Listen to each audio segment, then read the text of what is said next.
The Hollywood Reporter is reporting that acclaimed director Paul Thomas Anderson, who has directed such films as Boogie Nights, Magnolia, and There Will Be Blood, has signed on to write and most likely direct the upcoming Robert Downey Jr. film Pinocchio, in which Downey will play Geppetto. The film will be based on the classic 1883 story of a woodmaker who carves a puppet that is magically brought to life and wishes to become a real boy. John Byer saw Paul Thomas Anderson writing and possibly directing Pinocchio.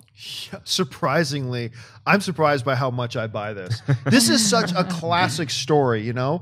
And despite the fact and the very well-meaning intentions of Roberto Benigni, who made one of my all-time favorite films in Life is Beautiful. His follow-up film was then his version of Pinocchio, which was so monumentally bad. This is such a great classic story that I would love to see a live-action version of.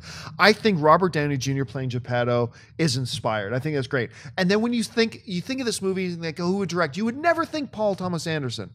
But then you hear Paul Thomas Anderson, you go, are you kidding me? Yeah, for me, it's a huge buy. Schnepp? Yeah, the fantastic Mr. Fox, Paul Thomas Anderson, I could totally see his amazing style fitting with a new version of Pinocchio. When I heard this, I was like, wow, I hope this happens.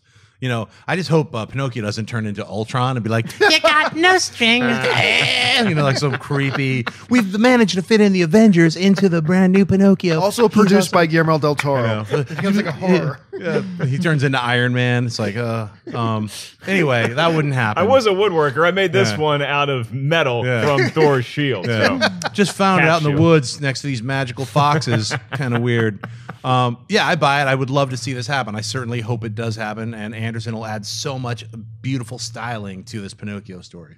Yeah, this is weird that I'm going to buy it. Like, I'm not, I acknowledge what a great director Paul Thomas Anderson is. His movies to me, just, I get a little bored watching some of them, but he does get great performances from those films. So for some reason, I'm buying this, and I don't really know why. I can't put my finger on it, but it seems like the combination of him with this source material, and Robert Downey Jr. is always a huge buy for me, that I'm like, yeah, I'm kind of intrigued. It's never going to make my most anticipated of the year list, but a movie about Pinocchio with Paul Thomas Anderson's take on it, writing and directing, it just, for some reason, I'm like, yeah, I do kind of want to see that.